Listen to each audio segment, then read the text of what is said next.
तो दोस्तों आज से कुछ समय पहले मैंने आपको एक वीडियो बनाकर बताया था कि मालदीव और टर्की के बीच में ड्रोन्स को लेकर डील हुई है। उसके बाद वीडियो बनाकर ये बताया था कि मालदीव को इन ड्रोन्स की डिलीवरी हो चुकी है। उस समय स्पेकुलेट किया जा रहा था कि ये 6 के नंबर्स में हो सकता है, क्योंकि कीमतों को देखकर और जो टर्की मालदीव के बीच में डील हुई थी उसके साइज को देखकर।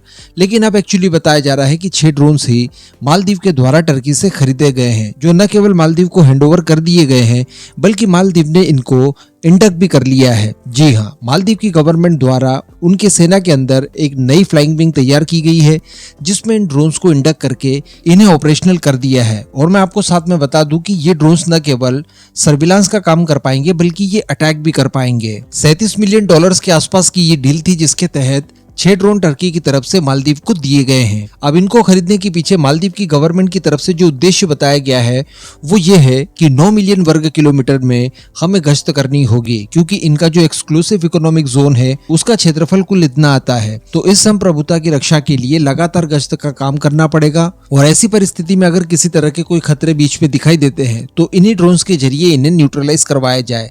लेकिन अब ये सारी चीजें कर तो रहे हैं, लेकिन ये समस्या वाली बात भारत के लिए है, क्योंकि बिल्कुल भारत से लगा हुआ एरिया है। यही समझ लीजिए कि ये भारत का ही फ्रंट यार्ड या फिर बैक यार्ड है। इसके अलावा इस समय ये जो चाइना के साथ नजदीकियां मेंटेन कर रहे हैं, डेफिनेटली ये ताकझा करने की कोशिश करेंगे। जो समुद्री सीमाएं हैं उनका वायलेशन ये हर हाल में करने जा रहे हैं, क्योंकि अल्टीमेटली इनका गोल यही है कि भारत के साथ कॉन्फ्लिक्ट्स को बढ़ाया जाए, ताकि इनकी जनता को ये लगे कि देखिए एक्चुअली हमारी संप्रभुता के लिए भारत खतरा है। वैसे भी इन्होंने अपने ड्रोन्स को इंडक्ट करने का दिन वही चुना जब भारतीय पर्सनल्स मालदीव से वापस भारत लौटे।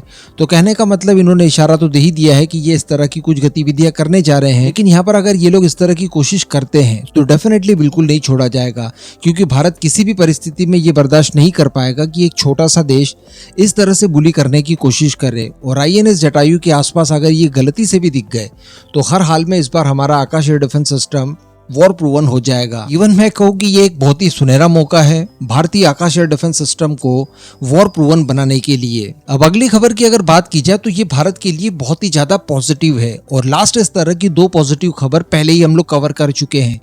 एक खबर में मैंने आपको बताया था कि भारत का जो स्टॉक मार्केट है वो लगातार ग्रो कर रहा है और दुनिया में 4th पोजीशन पर वो आ चुका है, और $4 ट्रिलियन से ऊपर की हमारी कंपनीज की प्राइस कैप हो चुकी है। इसके साथ साथ जो दूसरी पॉजिटिव खबर निकल कर आई थी कुछ समय पहले, वो Q3 के आंकड़े थे। हम लोगों ने देखा था कि 3rd क्वार्टर में भारत की जो GDP थी उसने ऐतिहासिक बढ़त हासिल की, 8.4% की ग्रोथ रेट हासिल की। तो ये अपने आप में एक रिकॉर्ड भी था इस दौरान, जबकि पूरी दुनिया मंदी फेस कर रही है।